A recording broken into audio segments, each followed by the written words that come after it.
Vamos a entrar a la palabra del Señor.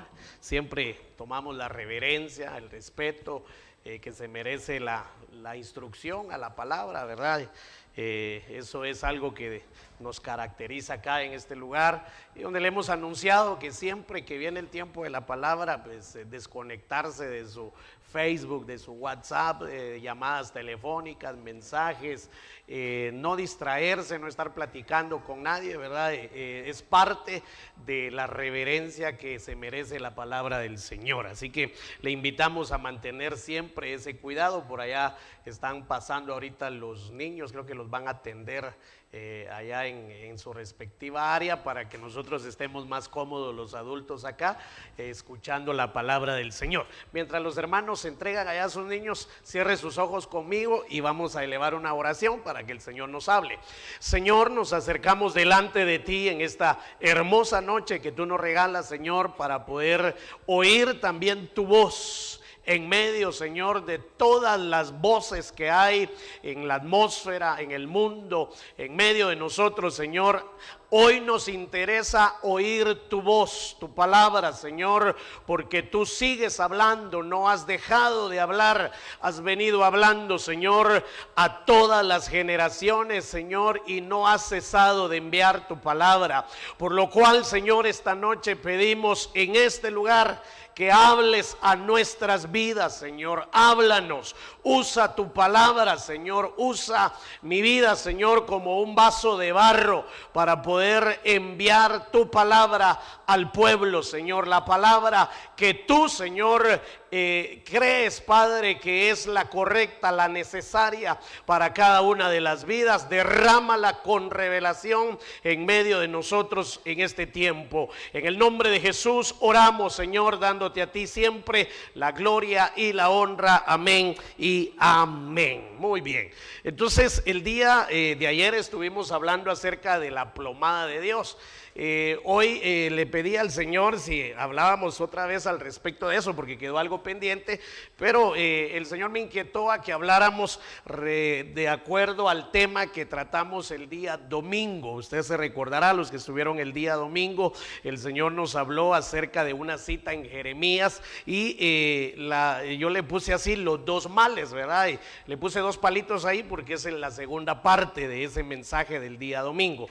Entonces el Señor nos está enviando la palabra, el menú, nos está sirviendo la mesa de acuerdo pues a lo que Él ve en nosotros que es lo necesario en nuestras vidas. Entonces así es como nos va sirviendo la mesa en cuanto a este alimento espiritual para que nosotros podamos comer, ¿verdad? Entonces los dos males estuvimos hablando el domingo, hoy nuevamente segunda parte, y Jeremías capítulo 2 verso 13, de ahí entresacamos el nombre del tema. Y el Señor, hablándole al pueblo de Israel a través de su siervo, el profeta Jeremías, le dice: porque dos males ha hecho mi pueblo. Dos puntos. Y a continuación enumera estos dos. Dice, número uno: me han abandonado a mí, que soy fuente de aguas vivas. Y número dos: han cavado para sí mismos cisternas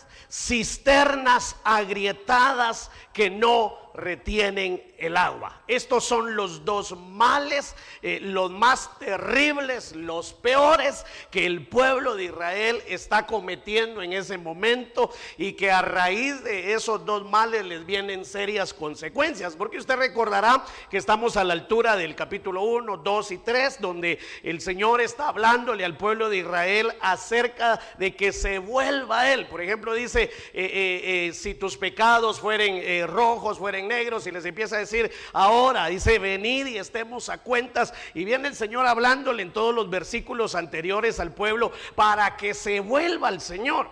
Y llegamos a la altura del verso que tenemos en la pantalla, y sigue hablando después de esto el Señor al pueblo, diciéndole después ya advertencia de que si no se vuelven y que si no recapacitan, van a venir consecuencias, que iban a ser llevados al exilio, esclavizados, hombres, mujeres, niños, niños, ancianos, todos les dijo van a ser llevados en cautiverio y eso va a ser terrible para ustedes. Y después de Jeremías viene el libro de Lamentaciones, que se escribe en la tragedia que sucedió en el pueblo, porque no quiso recapacitar ante esta palabra que el Señor les estaba enviando, y muchas más que está en todo el libro de Jeremías. Entonces por eso lamentación es su nombre, ¿verdad? Es un lamento, es un quejar, un lloro, un dolor que se expresa a través de los versículos de ese libro, donde la nación entera, hermanos, se vino abajo.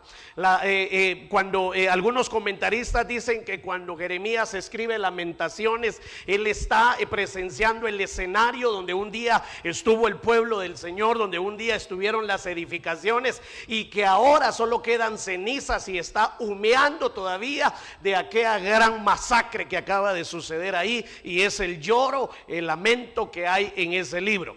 Pero todo surge de acá, ¿verdad? De lo que el Señor empieza a hablarle con tiempo al pueblo y le dice: dos males ha hecho mi pueblo, vuélvanse a mí, regresen a mí. Y los dos males son: número uno, me abandonaron a mí, y número dos, cavaron para sí cisternas, y esas cisternas no tienen agua. En otras palabras, el Señor en este versículo les está diciendo a ellos, les dice: se quedaron sin el agua de la fuente y se quedaron sin el agua de la cisterna. O sea que se quedaron sin nada.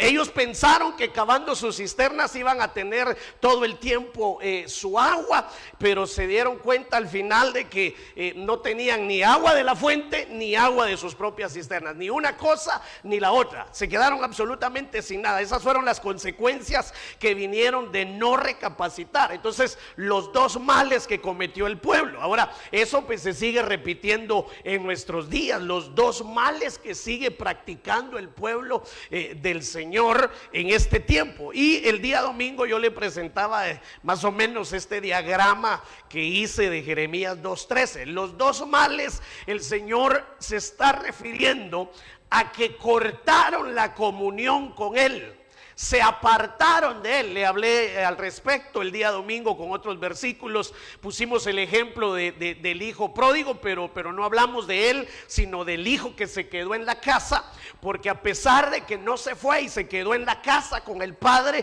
no tenía comunión con el padre y estaba mal en la casa. No tenía buena relación con el padre, porque llega a confrontarlo y llega a quejarse con él, y llega a decirle cosas que no le competían a él decirle. Y luego el padre le dice: pues si tú estás en mi casa y todo lo que es mío es tuyo, ¿cómo es posible que tú no disfrutes lo que yo tengo para ti? Y el asunto era que él no tenía una comunión con el padre.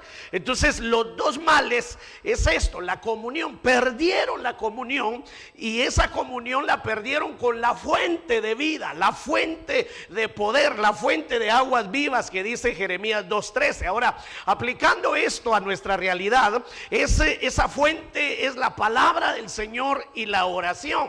Es decir, el pueblo de Israel, al cortar la comunión con Dios, desechó la palabra y desechó la oración. Dos cosas elementales que sin esas el pueblo de Dios en este tiempo también no puede subsistir, no puede mantenerse. En el momento que el pueblo del Señor se aparte de la palabra, se aparte de la oración, se apartó completamente de la fuente, y empiezan las consecuencias del sufrimiento y el dolor por alejarse del Señor. Hoy decía el Señor en profecías: sin mí nada podéis hacer. El Evangelio de Juan capítulo 15 dice eso: alejados de mí, separados de mí, hablando de la comunión, nada podéis hacer. Entonces esto es lo que también en este tiempo sucede con la iglesia, ¿verdad? Que desechan la palabra, no viven la palabra, no vivimos la palabra, y desechamos también la oración.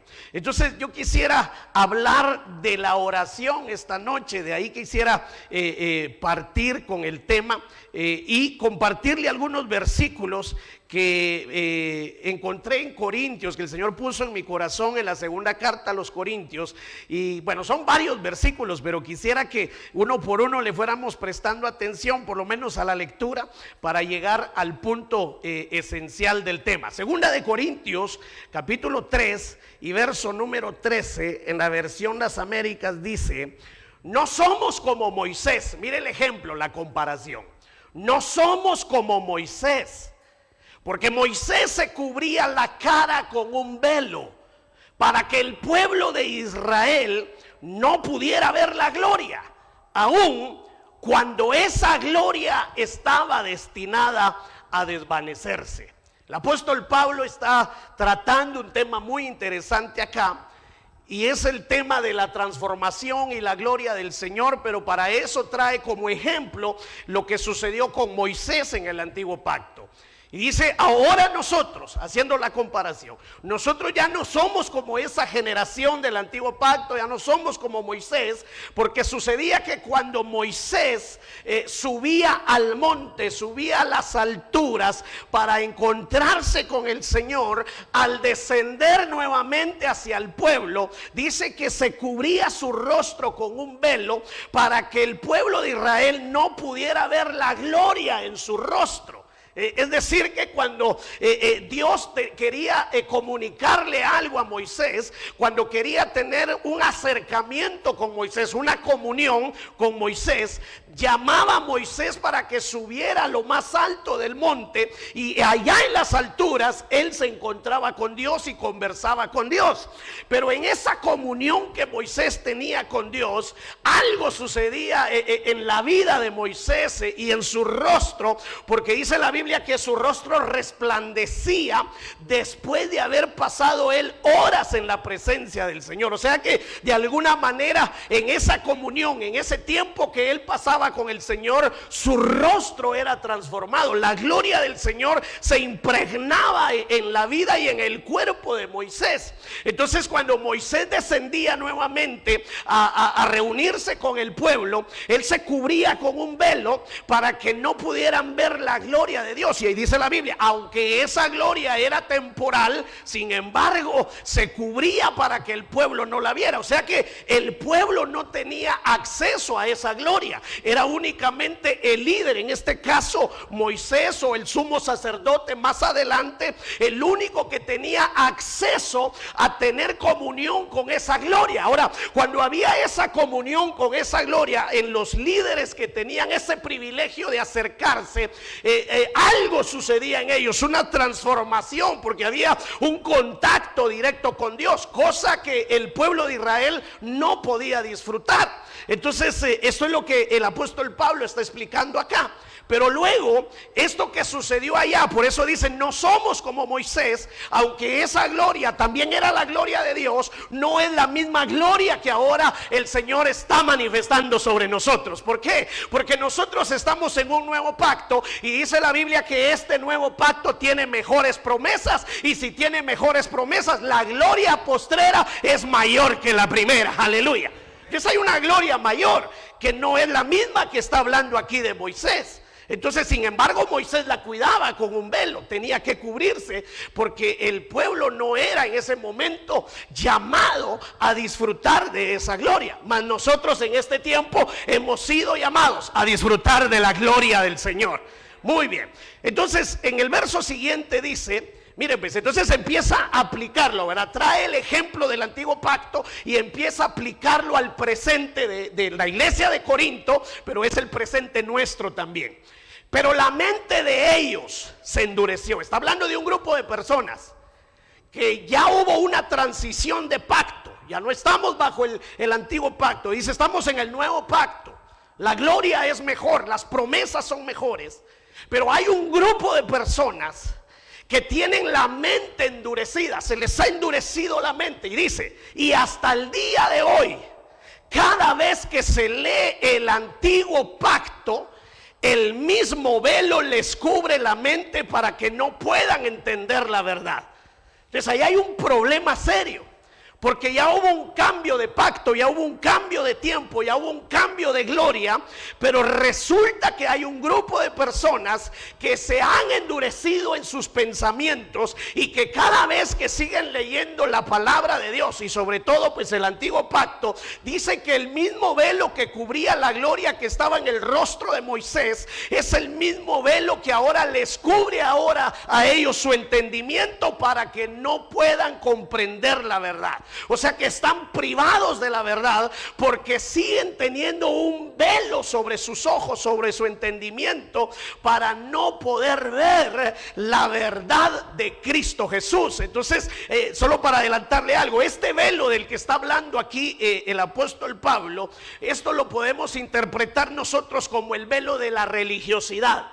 El velo del espíritu de religiosidad que le impide a la gente disfrutar la gloria de Dios, la presencia de Dios, las promesas de Dios en este tiempo de gracia. Está diciendo ahí, en otras palabras, que es la religión la que impide la revelación de Dios a sus vidas. Es la religión la que impide que se abra el entendimiento a la comprensión de la verdad, y que siguen ellos viviendo bajo las antiguas normas de la ley.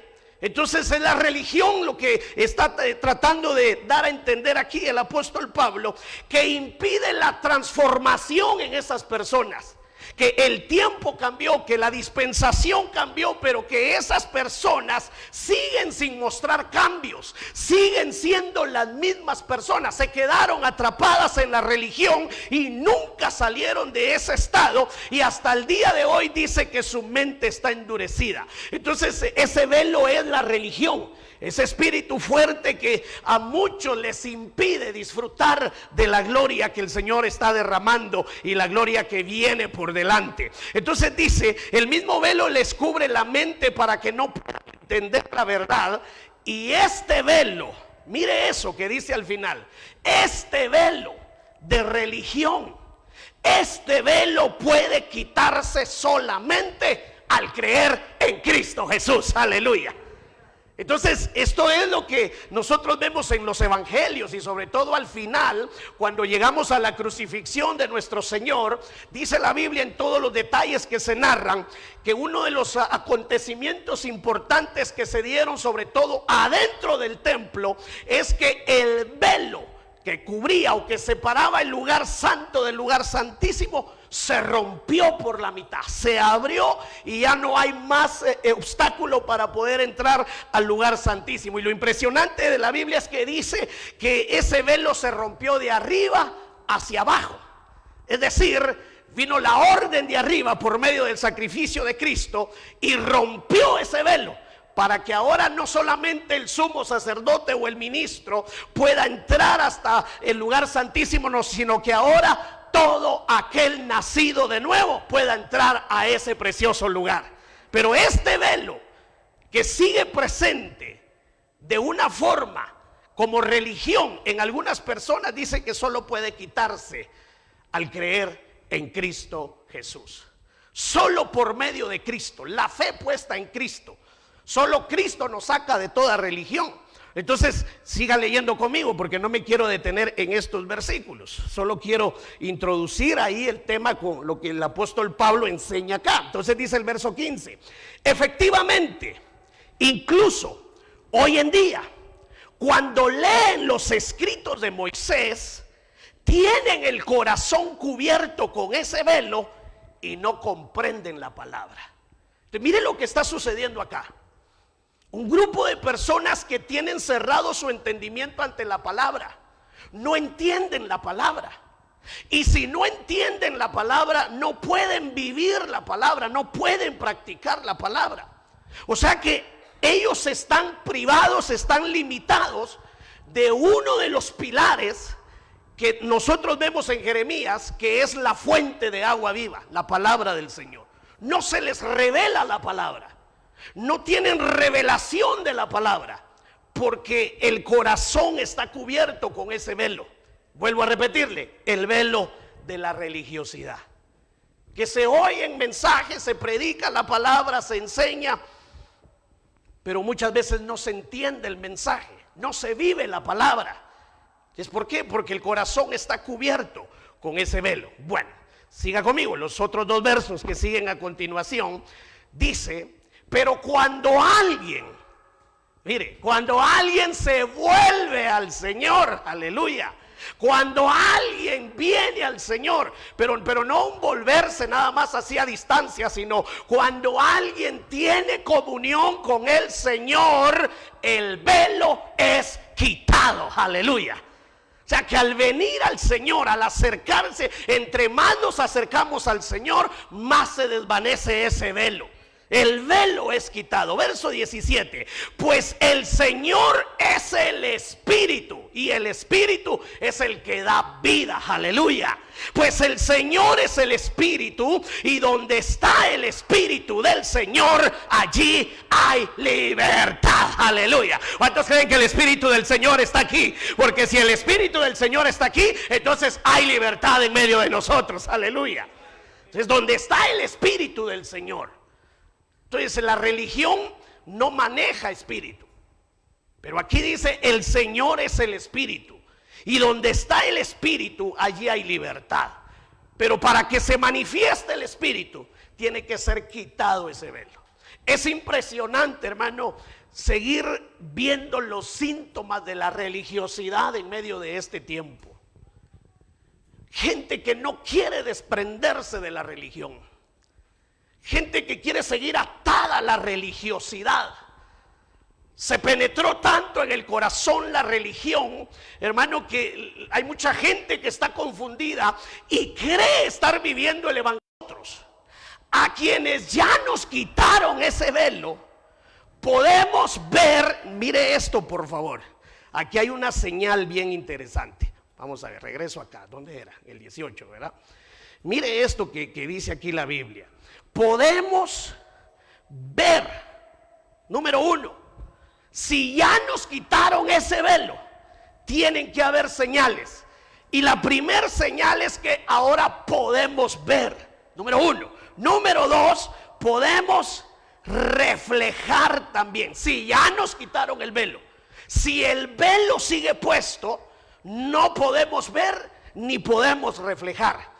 Pero aquí dice el apóstol Pablo, ahora todos nosotros, a quienes ya nos arrancaron ese velo, ahora podemos ver y podemos reflejar la gloria del Señor. Aleluya. Entonces hay una evidencia, hermanos, si no estamos viviendo una religión, hay una evidencia de que estamos realmente viviendo en el Espíritu, el verdadero evangelio, que tiene muchos problemas de conducta en medio de este tiempo. Entonces ahora nosotros podemos ver y podemos reflejar la gloria del Señor. Y el Señor, quien es el Espíritu, nos hace más y más parecidos a Él a medida que somos transformados a su gloriosa imagen. Aleluya. Este es el evangelio que el Señor viene a presentarnos. Porque cada día usted y yo deberíamos de ir pareciéndonos más y más a Cristo. Se debería de reflejar Cristo en nuestros rostros. Se debería de reflejar Cristo en nuestras vidas. Entonces cada día, dice, nos hace más y más parecidos a Él. A medida que vamos siendo transformados.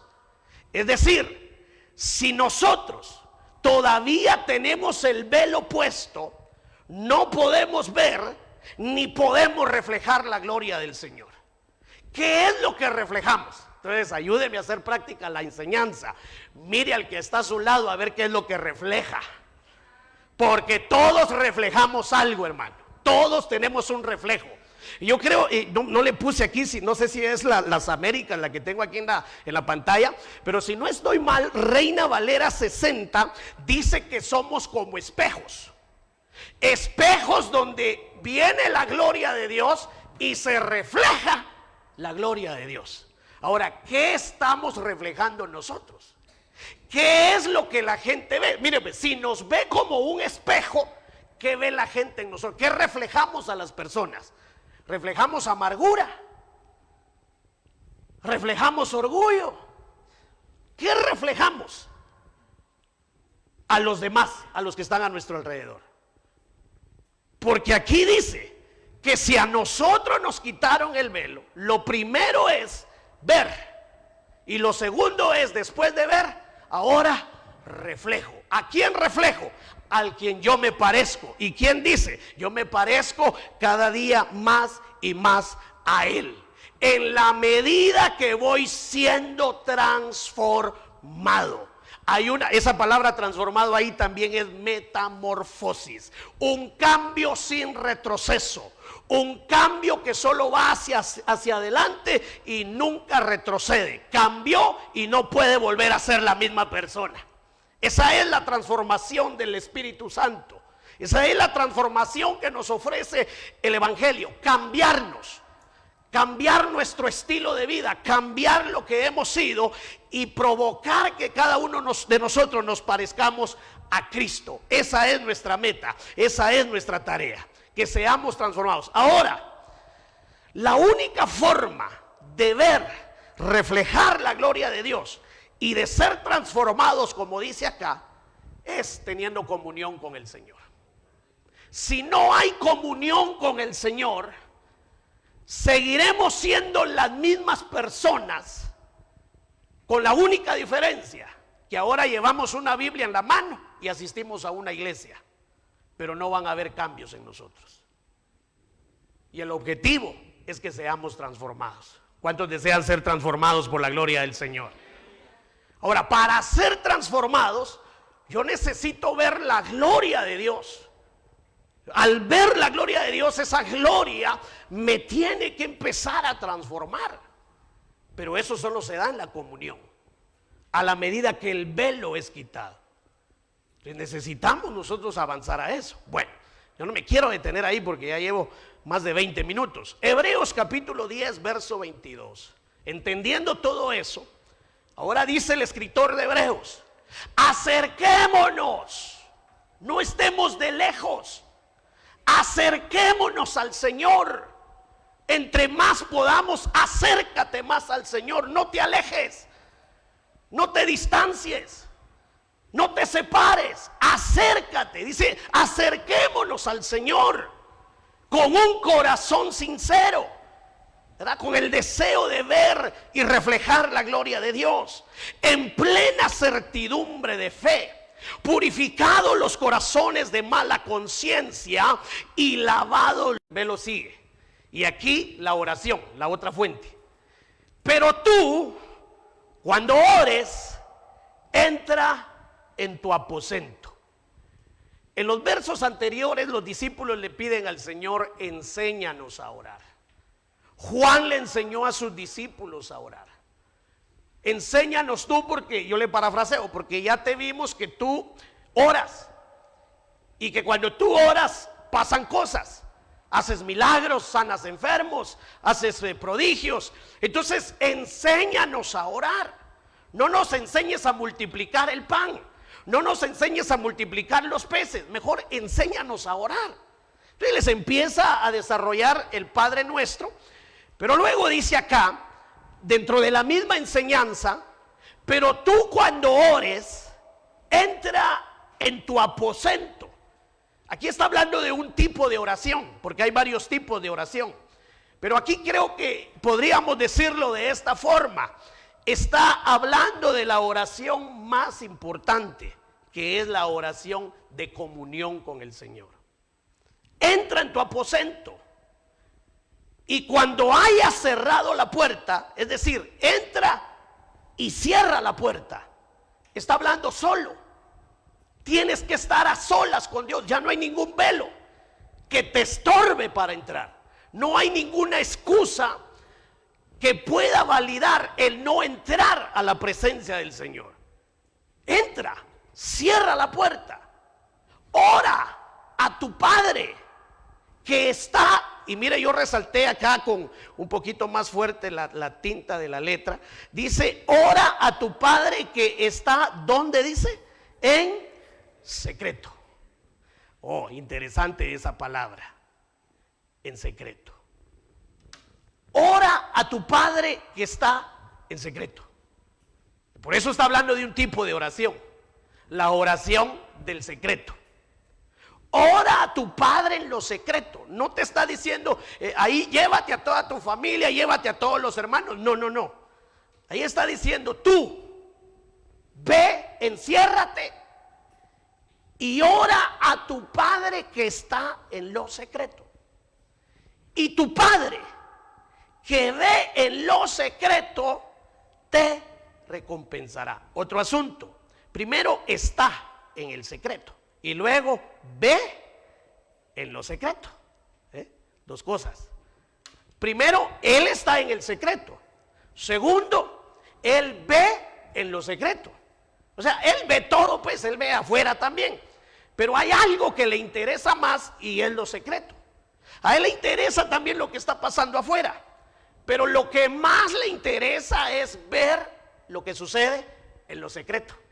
Por eso es de que hace unos días también le estuve hablando que a Dios lo que le interesa es lo que hay en el secreto de nuestro corazón.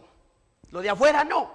Dios dice, me interesa lo oculto de tu corazón, que yo sí lo puedo ver, dice el Señor. Ahora, Él dice, entra en el secreto, porque ahí en lo secreto tu Padre te ve exactamente como eres.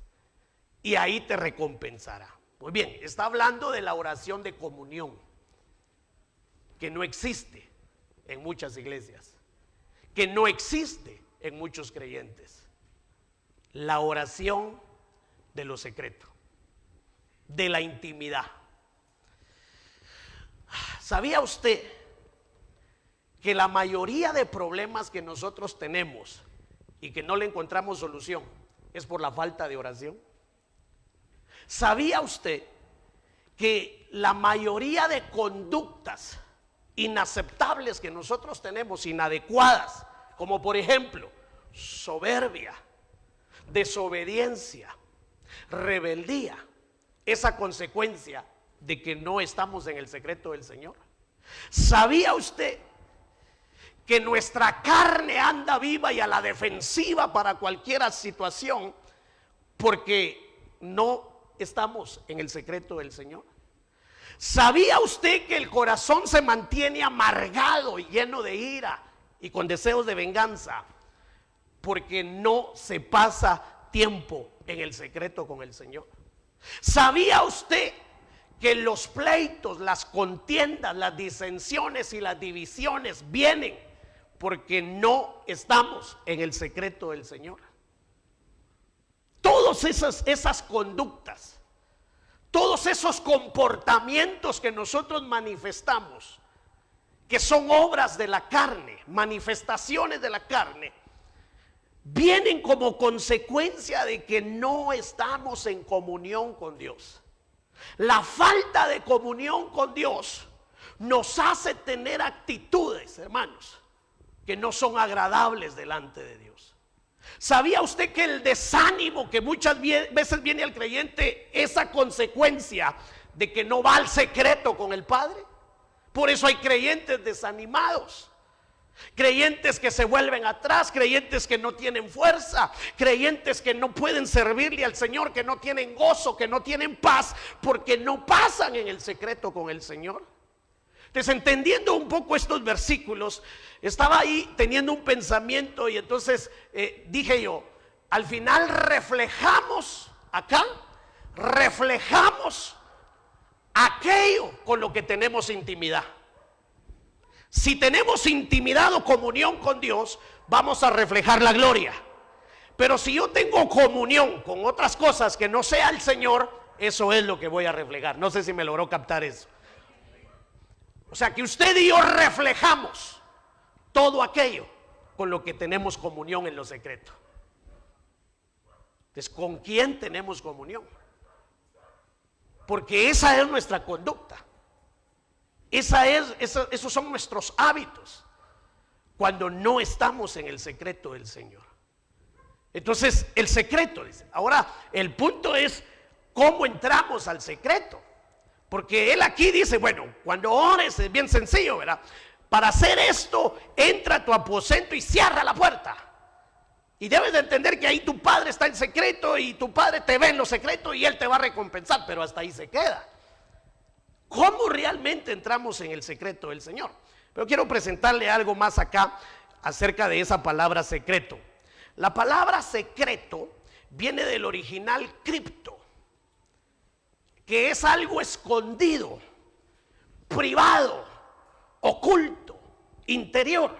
O sea que es una, ¿cómo lo podemos decir? Una faceta, una característica de Dios que no se consigue en público, que no se consigue en una reunión, Mire, la presencia del Señor en las reuniones, cuando nosotros venimos a la casa del Señor, alabamos, adoramos, exaltamos su nombre, nos gozamos en su presencia, hermano, esa gloria que desciende, esa presencia que desciende es exquisita, es preciosa, es deliciosa. No sé si usted la ha experimentado, pero la presencia del Señor cuando nos reunimos, hermano, es linda, pero no es la misma que menciona acá.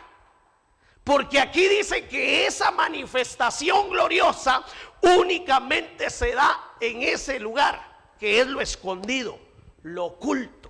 No se puede conseguir en otro lado. Y tu Padre que ve en lo secreto, pero esa palabra ve, la palabra ver o mirar ahí, es examinar. O sea, el Padre examina en lo secreto, vigila, Él se fija bien en lo secreto. Es ahí la parte que a Él le interesa. Pero hay que ir a ese lugar que aquí se llama cripto en griego. Hay que ir al cripto, a lo escondido. Y es lo que quiso decir, o lo que quisieron decir algunos profetas del antiguo pacto: buscad a Jehová mientras pueda ser hallado, porque ahora es el tiempo, dando a entender, vendrá el tiempo donde lo buscarán y no lo hallarán, lo llamarán y no responderá. Al secreto, enciérrate en tus aposentos, dijo el Señor también a través de los profetas, ¿verdad? Enciérrate en tu aposento, en lo secreto.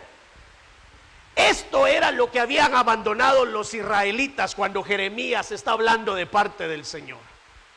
Abandonaron la fuente. Cuando se dejó de ir al secreto, se abandonó la fuente de vida. Ya no hubo vida de Dios, ya no hubo espíritu. Entonces, ¿qué fue lo que arrancó al abandonar el cripto que dice acá? Arrancó la religiosidad. Porque sin oración, todo lo que se vive es pura religión. ¿Está conmigo, verdad? Sin oración, todo lo que se vive es pura religión. Activismo. Porque no hay vida secreta de Dios. Entonces, el cripto. Dice, cuando vayas al cripto, ora en el cripto, ahí en lo escondido. Era lo que hacía Moisés: subir a las alturas, ir a las alturas y allá tener comunión con la presencia del Señor. Nadie más. Dice la Biblia que Josué se quedaba a media altura, el pueblo de Israel se quedaba hasta abajo. El único que subía era Moisés, y él tenía comunión. Ahora eso cambió. En el nuevo pacto dice, ya no es solo Moisés, ya no es solo el sumo sacerdote. Ahora todo aquel nacido de nuevo puede entrar a ese bendito lugar. Aleluya. Dele una ofrenda de palmas al Señor esta noche. Bien. Este mensaje, hermano, es para que retomemos la oración. A mucha gente no le interesa la oración. Hacemos convocatorias, se le mandan los anuncios y a la gente no le interesa orar. No tiene apetito por orar. E igual que el pueblo de Israel, no hemos entendido que la mayoría de problemas que enfrentamos vienen por no estar orando. Y no queremos regresar a ese lugar. Si la gente, el pueblo del Señor estuviera orando, no estuvieran repitiendo los mismos problemas. Pero como hay falta de oración, hermano, no se pueden solucionar las cosas. Este es un llamado a una comunión con el Señor. Otra cosa que quiero aprovechar acá para mencionarle es que el Señor viene por aquella iglesia que está velando en oración. El Señor no viene a levantar cualquier iglesia. El Señor no viene a levantar gente religiosa. El Señor viene a levantar personas que estén entregándose cada día más y más a Él en lo secreto. Por esa gente viene, por eso dice, Él ve en lo secreto. ¿Por qué cree usted que aquel grupo de vírgenes, que eran 5 insensatas, cuando quieren entrar y llaman a la puerta, no les abren la puerta, y desde adentro el novio dice, no las conozco? ¿Por qué no las conocía? Porque nunca las miró en el secreto, nunca las vio ahí. Entonces cuando ellas llegan con su aceite y todo el asunto, ya de regreso les agarró la tarde, le dicen: no las conocemos. Otro grupo de personas en Mateo capítulo 7 dice: Señor, en tu nombre hicimos milagros, en tu nombre profetizábamos, en tu nombre echábamos fuera demonios. Y el Señor les dirá: no los conozco. ¿Por qué no los conocía? Porque no estuvieron en el secreto. Entonces les cerraron la puerta, no los dejaron entrar. Entonces los que están en el secreto se están preparando para irse con el Señor, pero los que no están en el secreto están preparándose para la gran tribulación. Entonces la importancia de entender esto, que no es un juego, que no es una opción si quiero, si me dan ganas, a ver si de repente, no, que es algo que debe de estar continuamente en nuestras vidas como una práctica de vida, en el secreto. Ir, buscar un tiempo, un espacio y buscar al Señor en lo secreto, personalmente, individualmente. Muy bien. Entonces, a partir de esto, pues el pueblo abandonó la oración. Ya no querían orar. Y mucha gente no quiere orar. Mucha gente siente pesada la oración. Y los pocos que quizás logran acercarse a la oración, pues, tal vez ni saben orar. Entonces, el elemento más importante en la vida del creyente, en la vida de la iglesia, es lo que menos se está practicando en las personas. Entonces, aquí podemos hacernos algunas interrogantes, como por ejemplo, en cuanto al tema, están los que no oran, los que no quieren orar. Los invitamos, los llamamos, les predicamos acerca del tema, pero no quieren orar. No es parte de su vida el orar. Y por otro lado, hay un grupo de personas que oran. Lo he visto. Por ejemplo, aquí en Ciudad Quetzal hay canales cristianos por televisión. Y he visto ahí a muchos creyentes que se paran en un tiempo, una media hora, una hora, y dice: este programa es un programa de oración, y la oración que hace es que todo el mundo les pida ahí oración, y ellos oran por todo el mundo, ¿verdad? Pero la verdad es que hay un buen grupo de personas que oran, pero no saben orar. No sabemos orar. Tampoco le estoy diciendo acá que yo soy experto en la oración y que sé cómo entrar y cómo salir y cómo hacer la oración más efectiva. No, pero sí podríamos mencionar que hay un grupo de personas que quizás nos atrevemos a orar, pero a veces no sabemos orar. Y quizás este tipo de cosas ha hecho que la oración no sea atractiva para el pueblo. Es aburrida para las personas. Y por otro lado está otro grupito quizás más pequeño que oran, pero sí saben orar, que quizás no oran grandes horas, largas horas, pero saben orar. Entonces, veamos lo que dice la palabra del Señor al respecto. Yo lo que le quiero mostrar acá es cómo entrar a esta parte. Ahorita le digo, que se me fue aquí la señal. A esto. Yo lo que quiero, ¿cómo entramos a esto? ¿Cómo logramos entrar a lo secreto? Y quizás, por eso es que los discípulos empezaron por ahí con el Señor: enséñanos.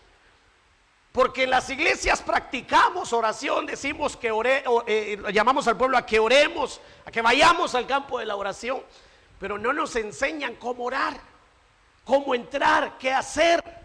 ¿Qué vamos a decir en la oración? Y los viernes nos ha pasado acá, los que vienen a acompañarnos, los que vienen a orar, y damos las peticiones, y quizás, hermano, muchas veces eso ni se ora en el tiempo que estamos acá, porque pues estamos ajenos a todo lo que es el tema de la oración. Entonces yo me quiero ir a esta parte de Mateo capítulo 7, verso 7, y aquí el Señor presenta 3 escalones o 3 niveles de acceso al lugar secreto. Aquí está la clave. De hecho, en Reina Valera 60 le pusieron un título, dice la regla de oro. ¿Por qué le pondrían así? De oro, la regla de oro. Porque aquí hay 3 puertas para llegar a lo secreto del Señor, y que no se pueden tomar atajos, y que debemos de aprender, debemos de practicar, hermanos, lo que aquí dice. Vea lo que dice ahí en la escritura: pedid y se os dará, buscad y hallaréis, llamad y se os abrirá. Si lo ponemos en orden, pues definitivamente acá, ¿verdad? Lo primero es pedir, lo segundo, buscad, y lo tercero, llamad. Ese sería el orden que el mismo Señor nos está presentando en la Biblia. Ahora, esto es dinámico, esto es atractivo, si se logra entender, si se quita el velo esta noche de nuestras mentes, de nuestra vista, se logra quitar ese velo que nos impide accesar a la presencia del Señor. Esto, hermano, es glorioso para nuestras vidas. Pedid. O sea, yo no sé si a usted le ha pasado, hermano, pero mire, un tiempo atrás nos invitaron a muchas iglesias a tiempos de oración, ¿te acuerdas? Vigilias de oración, hermano. Y en esas vigilias pasaban unas cosas desastrosas, hermano. Parecía la guerra de Rusia con Ucrania, hermano, unos bombazos en esas vigilias, que la gente se dormía. Y cuando se dormían, unos roncaban y otros hacían otras cosas que no le voy a decir acá. Pero una vez que nos tuvimos que mover de la silla, ¿verdad? Porque nos estaban bombardeando el de adelante. Entonces, movámonos, le creo que estos misiles sí parecen torpedos.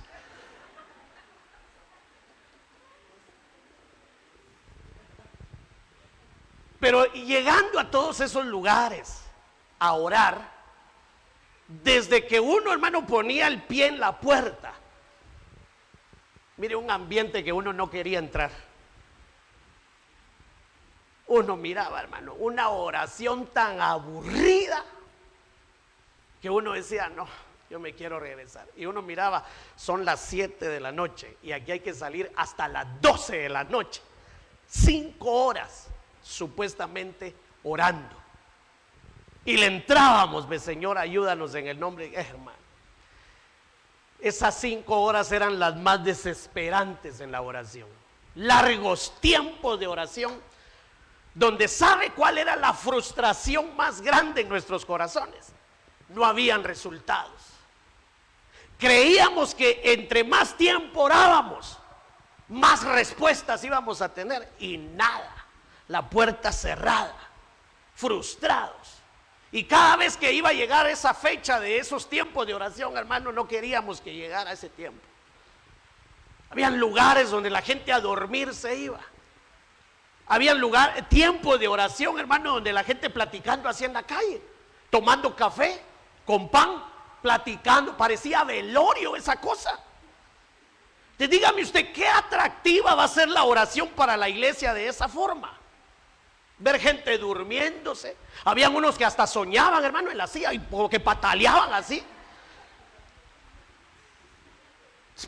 Digo, eso no es atractivo. Ahora, mire lo interesante. Cuando el Señor se iba a orar, los discípulos se quedaban a distancia. La pregunta es, ¿por qué le pidieron, enséñanos a orar? Porque dijeron, eso se ve bien rico, eso se ve bien delicioso. Eso se ve que el Señor se lo está disfrutando. Señor, métenos también en esa atmósfera. Entonces, eso es lo que quizás ha pasado en este tiempo. Que la gente no es movida a orar porque ve la oración, hermano, desde otro ángulo. No pasa nada, tiempo perdido, no sé ni qué decir, no hay respuestas, siempre lo mismo. Y muchos pensamientos que pueden venir en relación a esto. Pero viene el Señor y dentro del tema de la enseñanza de la oración le dice a los discípulos, pedid y se os dará. Lo está poniendo emocionante. No sé si a usted le emociona eso de parte del Señor, que le diga, pidan y todo lo que pidan, ustedes lo van a recibir. ¡Ja! Bueno, eso emociona. Pidan y se les dará. Busquen y hallarán. Llamen y se les va a abrir la puerta. Nuestra frustración en la realidad es, pero yo pido y no recibo nada. Decimos, no, eso no funciona. Yo busco, no hay nada. Y otros frustrados porque dicen, va de tocar la puerta, pastor, y no se abre. Llevo años tocando y llamando y no se abre. Esa es la frustración de mucha gente. El problema es que no hemos aprendido a usar esta regla de oro que dice Reina Valera 60. Entonces, algunas cosas que hay que entender acá es que no podemos tomar atajos. Hay que ir en el orden. Y no se pueden mezclar los aspectos que el Señor está mencionando. Por ejemplo, no se pide lo que se busca. Puede ser que en la práctica nosotros pidamos o estemos pidiendo lo que se tiene que buscar y por eso no hay respuesta. No sé si me logró entender. Tampoco se busca lo que se tiene que pedir, ni se llama lo que se tiene que buscar. Y puede ser que no hemos entendido qué es pedir, qué es buscar y qué es llamar, y que cuando vamos a la oración mezclamos todo eso, ¿verdad? Y hay cosas que tenemos que ir a buscar y lo que hacemos es pedirlas, entonces nunca van a llegar. Y hay cosas que lo que tenemos que hacer es llamar y lo que estamos vaya a hacer es buscándolas y nunca las vamos a encontrar. Entonces tenemos que entender el lenguaje del Señor e ir al campo y practicarlo tal como Él nos lo está explicando. Bueno, el siguiente versículo, verso 8 dice, porque todo, mire, ese es un absoluto, obviamente es para el pueblo del Señor, ¿verdad? Todo el que pide, recibe. Esa es una promesa del Señor. Él está asegurando a aquel que venga al secreto y pida, tenga la confianza y la seguridad que lo que pide lo va a recibir. El que busca halla, y al que llama se le tiene que abrir la puerta. Aunque en la Biblia vemos que a algunos no se les abrió. Muy bien. Entonces aquí hay tres elementos que el Señor nos coloca para poder entrar hasta ver y reflejar su gloria. Entonces yo quiero que lo vea desde este ángulo y yo voy a utilizar en el poco tiempo que me queda, porque los minutos se están yendo bien rápido acá, ¿cómo es que se lleva a cabo la comunión con el Señor? Usted y yo hemos sido llamados a tener comunión con Dios, no solamente a asistir a una iglesia, no solamente estar en los servicios, en cultos, no, usted y yo fuimos rescatados, fuimos redimidos, fuimos comprados con la sangre de Cristo para tener comunión con el Padre. Ese es el objetivo de nosotros, tener comunión, tener comunión. No nos llamaron a otra cosa, es cierto. Servimos en algunos departamentos, tenemos diferentes dones, diferentes talentos, pero el objetivo principal de nuestro llamamiento es tener comunión con el Padre. Y los que tienen comunión con el Padre aquí en la tierra son los que subirán a tener comunión por la eternidad con Él. Los que no quieran tener comunión con Él aquí en la tierra no podrán ir a la eternidad a tener comunión con Él. Aquí es un ensayo. Entonces, para eso, utilicemos el tabernáculo de Moisés, que se compone de tres áreas bien interesantes: el atrio, el lugar santo y el lugar santísimo. Ahora bien, este modelo nos sirve para explicar muchos temas. Por ejemplo, hace unos meses atrás, no sé si usted recordará que hablamos acerca de la parábola del sembrador, y en aquel momento vimos que la tierra, la buena tierra, dice que es la que produce, y produce en tres categorías, son tres niveles: 30, 60 y 100 por 1.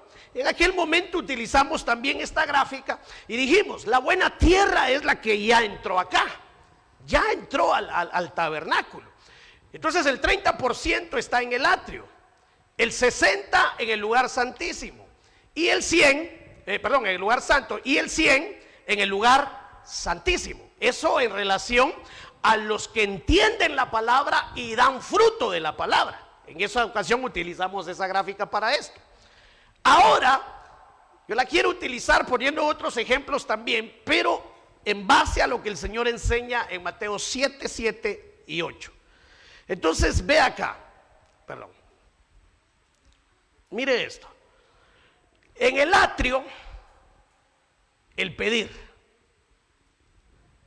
En el lugar santo, el llamar. En el lugar santísimo, perdón, yo lo puse al revés. Ay, corrija eso, por favor. Yo me emocioné de seguro.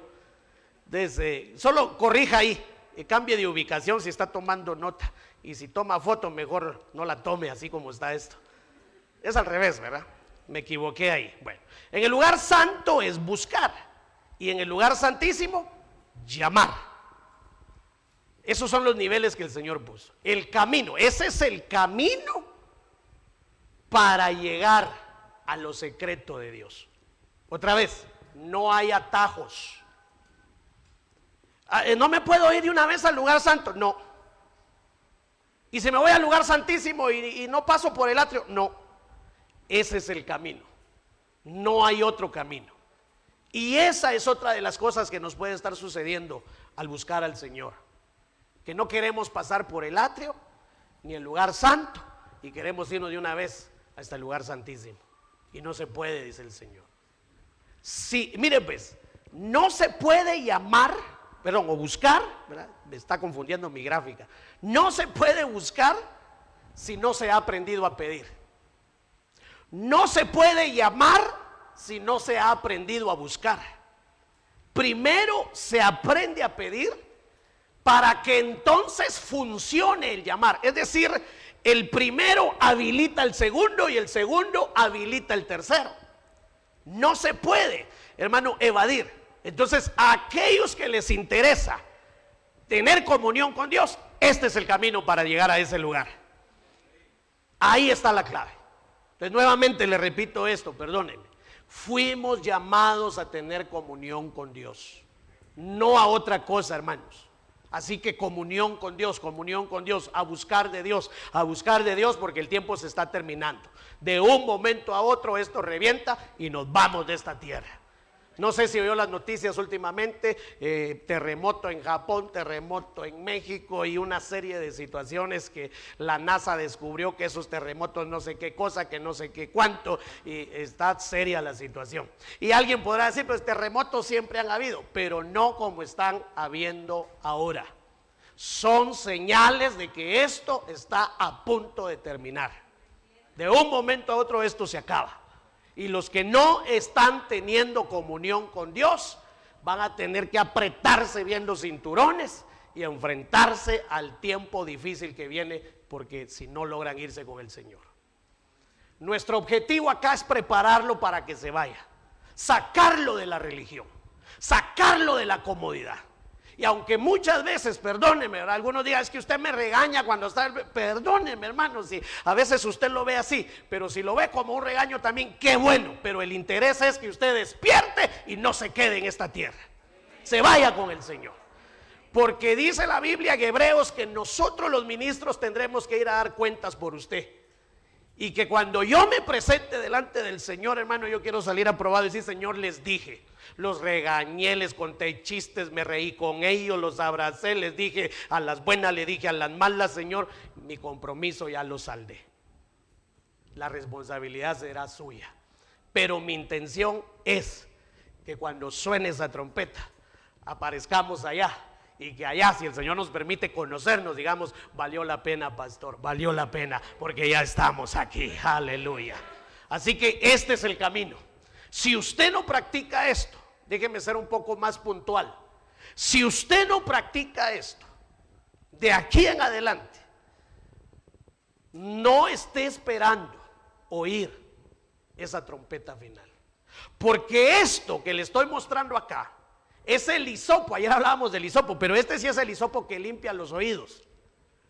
Para poder estar atentos, el Señor ya viene. Oigo su voz, que el Señor ya viene. Entonces aquí está la clave de la comunión: pedir, buscar y amar. Otras cosas interesantes: el pedir está relacionado de alguna forma con el atrio, pero también con el cuerpo. Somos seres tripartitos y el atrio es el reflejo del cuerpo. lugar santo, alma, y lugar santísimo, espíritu. Nuestro ser integral también está reflejado ahí. Y la oración, de alguna forma, también está vinculada. Luego, el Señor enseñó en muchos versículos que muchos son los llamados y pocos los escogidos. En este caso, en la oración nuevamente, que corresponde al pedir del atrio, son muchos. Que los que logran dar el paso a orar o a tener una comunión con Dios, su experiencia en esa comunión se limita únicamente a pedir, y ahí se han quedado todos los años de su vida. La oración del pedir, y ahí son muchos, muchos. En el lugar santo, que es el buscar, ahí ya llegan pocos, ahí ya no son muchos. Los que avanzaron fueron, tal vez ni pocos, diría yo, poquísimos. Y luego todavía queda el otro espacio, que es el lugar santísimo, y ahí están los fieles. Entonces, cada uno se ubica donde desee, pero yo quisiera avanzar hasta los fieles. Yo no quiero ser del montón, yo no quiero ser de los muchos, ni tampoco de los pocos. Yo quiero ser de aquellos que el Señor diga: bien, buen siervo y fiel. En lo poco fuiste fiel, en lo mucho te pondré. Los fieles, los fieles. Para ser fiel, esto está tremendo, hermano. Los que se mantienen en el atrio no son fieles. A veces pueden traicionar. Los que se mueven de vez en cuando en el lugar santo no son fieles tampoco. Los fieles solo se encuentran en el lugar santísimo. Por eso es que hay mucha infidelidad hoy día. Tremendo. Ahora, fíjese que aquí hay otro asunto que habría que hacer notar. Un minuto me he pasado, ya voy terminando. Aquí estoy hablando de los que están orando. Lo voy a poner por acá. Los que están orando. Acá. Ahora, una pregunta. ¿Dónde ubicamos los que no están orando? No oran, no les interesa orar, no quieren aprender a orar, eso no es parte de ellos. ¿Dónde los ubicamos acá? Ayúdeme. ¿Dónde? ¿Hay algún espacio? ¿Dónde? Fuera del atrio. Entonces, los que no oran, entonces pongamos aquí, no oran, están afuera. Entonces aquí hay, imagínense, si en el atrio son muchos, los que están afuera, ¿cuántos serán? Muchísimos. Aquí, mire. Entonces aquí todavía hay otra categoría, los muchísimos, ponga. Entonces aquí está lleno, los muchísimos. Entonces ahí estamos a veces desgaleando. Venga el sábado a las 6, lo esperamos a orar. ¿Sabe quién es el primero en venir? El peluche.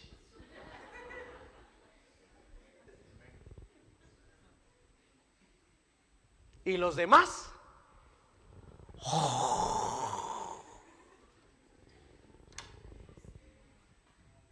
No está en el atrio. No nos engañemos, no está en el atrio. Otra cosa. Aquí hay 3 espacios y el Señor viene a levantar una iglesia. ¿Cuál o qué iglesia de los 3 espacios viene a levantar? Le voy a cambiar aquí, vamos a ver, la que está acá, esta iglesia. Esta es la que le interesa al Señor, la que está en este lugar. Esta de acá, ¿verdad? La que está en el lugar santo, no. La que está en el atrio, no. Y la que está fuera del tabernáculo, peor. Esa no. El Señor viene por esta que está acá, aquí. El Señor viene por fieles, no viene por cualquier creyente. Pero yo ando medio chalambreado, no. Los chalambreados no. Pero yo quiero, pero no puedo, no. No se trata con querer Hay un canto de Juan Carlos Alvarado así, ¿eh? ¿Cómo dice? No basta solo con querer, es necesario morir. Ay, está interesante lo que canta el hermano Juanito Alvarado. Porque mire dónde se ubica el pedir, en el atrio. ¿Y qué hay en el atrio? ¿Qué necesitamos para empezar a pedir? Por eso Pablo dice, se nos quitó el velo y ahora estamos siendo transformados. Ahora podemos ver la gloria de Dios. Y para ver la gloria de Dios, primero hay que pasar por el atrio. Si no pasamos por el atrio, no hay gloria. Hay que pasar por el atrio. Entonces mire el camino hacia el arrebatamiento, el camino a Canaán, lugar santísimo. Entonces esto está tremendo, hermano. No viene el Señor por cualquier creyente. Señor, pero yo danzaba cuando Selvin cantaba. Pero yo no vengo por danzarines, dice el Señor.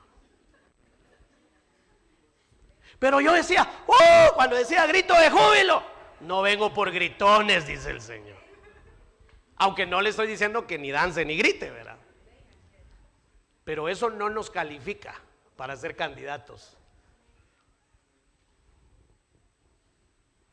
¿Dónde se ubica? Piense por un momento, ¿dónde se ubica usted? Señale con el dedo. ¿Se recuerda usted de una película de un marciano que sacaba el dedo? Casa, decía. E.T. creo que era, ¿verdad? Señale usted, ¿dónde se ubica? ¿Atrio, lugar santo, lugar santísimo, o está afuera del atrio? Si anda afuera del atrio, ¿qué anda haciendo allá, hermano? Es que Señor, los afanes de esta tierra. Fíjese que la iglesia es esto, ¿verdad? La iglesia es todo esto. Entonces, aquí deberíamos de mantenernos. O sea que nuestro movimiento espiritual debería de ser entre en el atrio y lugar santísimo, en esa área. Estar moviéndonos. Pero el que anda fuera de ahí, ¿qué anda haciendo? Rondando la tierra. ¿Acompañando a quién? ¿Quién dijo eso? Ni en el atrio. El pedir está en el atrio. El tiempo se nos ha ido, hermano. Y yo ya casi lo tengo, hombre. Quiero avanzar un poquito acá. ¿Qué se pide? Recordemos que ahí estamos en el atrio. Mire, los que empiecen a orar van a entrar al atrio, pero no se van a quedar en el atrio. ¿Qué se pide? ¿Qué hay que pedir? Y luego otra pregunta: ¿cómo se pide? Porque no es solamente de ir y deme. Usted cuando va a pedir algo tiene una forma de pedir las cosas. Si las pide mal, no se las van a dar. Si usted llega así que muy abusivo o arrogante, no le van a dar nada. ¿Para qué pedimos? Yo me voy a ir, solo aquí me voy a quedar porque hay más. ¿Qué pedimos? Entonces, según lo que nos enseña la Biblia, en el próximo mensaje le enseño los versículos. Tenemos que pedir lo que Dios quiere que nosotros pidamos. No es a lo loco, no.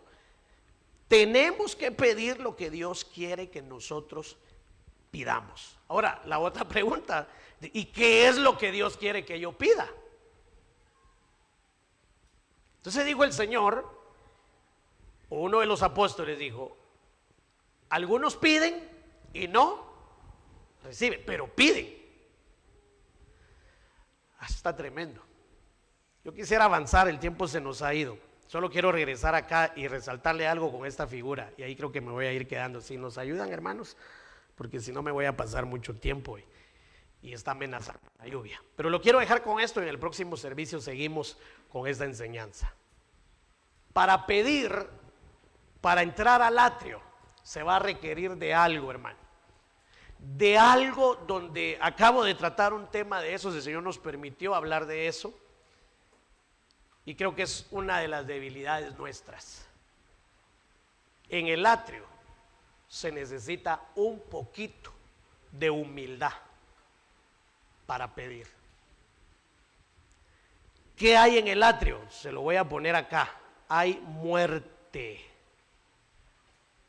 Hay muerte. El que no esté dispuesto a morir no puede entrar al atrio. Por eso es que muchos se quedan afuera. Porque en el atrio usted recordará que ahí está el altar de los sacrificios. Y en el altar de los sacrificios se ponía el buey engordado, figura de carne. Y no se podía pasar al siguiente módulo si no se mataba la carne en ese lugar. Tenía que haber muerte. Para pedir se necesita un poquito de humildad. Cuando no se pide, mire hermano, para pedir cualquier cosa, lo que se necesita es ser humilde para decir, mire, ¿me puede dar por favor? ¿Me puede ayudar por favor para pedir? ¿Sabe por qué no se pide? Porque hay orgullo. El atrio nos enseña muchas cosas para pedir. Humildad, humillarse. Es decir, si no entramos al atrio y permanecemos afuera del tabernáculo, es porque el orgullo no lo queremos rendir delante del Señor. Por eso ese canto está, ¿verdad? No es necesario solamente querer. Yo quiero, yo quisiera, sí, qué bueno, pero no. Tiene que haber muerte para pedir. Quedémonos ahí.